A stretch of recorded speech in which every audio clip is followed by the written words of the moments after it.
తాజా అంశం చూస్తున్నాం. అనంతపురంలోని సబ్ రిజిస్ట్రార్ లక్ష్మీనారాయణ ఇళ్లు కార్యాలయంలో అనీసా అధికారులు సోదాలు చేస్తున్నారు.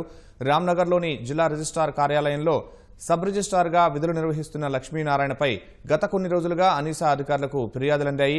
పక్కా ప్రణాళిక ప్రకారం అనంతపురం, కర్నూలు డీఎస్పీల ఆధ్వర్యంలో లక్ష్మీనారాయణకు సంబంధించిన 6 ఇళ్లలో ఏకకాలంలో తనిఖీలు చేశారు.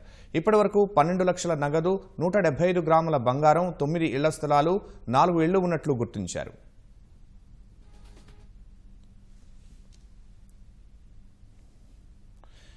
ఇదే అంశంపై పూర్తి సమాచారం మా ప్రతినిధి లక్ష్మీప్రసాద్ అడిగి తెలుసుకున్న లక్ష్మీప్రసాద్, లక్ష్మీనారాయణకు సంబంధించి మొత్తం ఎన్ని చోట్ల దాడులు జరిగాయి, ఎంత మేర ఆస్తులు దొరికాయి?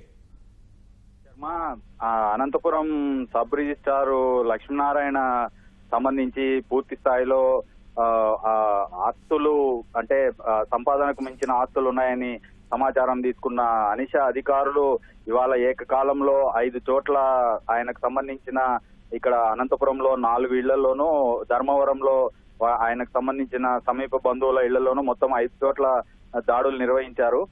ఇక్కడ అనంతపురం సంబంధించి పాపంపేటలో ఉంటుంది ఈయన లక్ష్మీనారాయణ ఇల్లు. పాపంపేటలో నిర్వహించిన సోదాల్లో 12 లక్షల నగదు, 175 గ్రాముల బంగారు నగలు, తర్వాత 4 చోట్ల ఇళ్లు, తర్వాత ఇళ్ల స్థలాలు ఇవన్నీ కూడా గుర్తించడం జరిగింది. ఇదే పరిస్థితిలో మరి కార్యాలయంలో కూడా ఇంకేమన్నా పత్రాలు, దీనికి సంబంధించిన ఆయన వ్యక్తిగత టేబుల్లో ఏమన్నా నగదు ఏమన్నా దొరుకుతుందా అని కొన్ని పత్రాలను, తర్వాత ఈయన ఈ మధ్యన రిజిస్ట్రేషన్స్ చేసిన డాక్యుమెంట్ల వివరాలను అవన్నీ కూడా బయటికి తీస్తున్నారు. శర్మ, ధన్యవాదాలు లక్ష్మీప్రసాద్.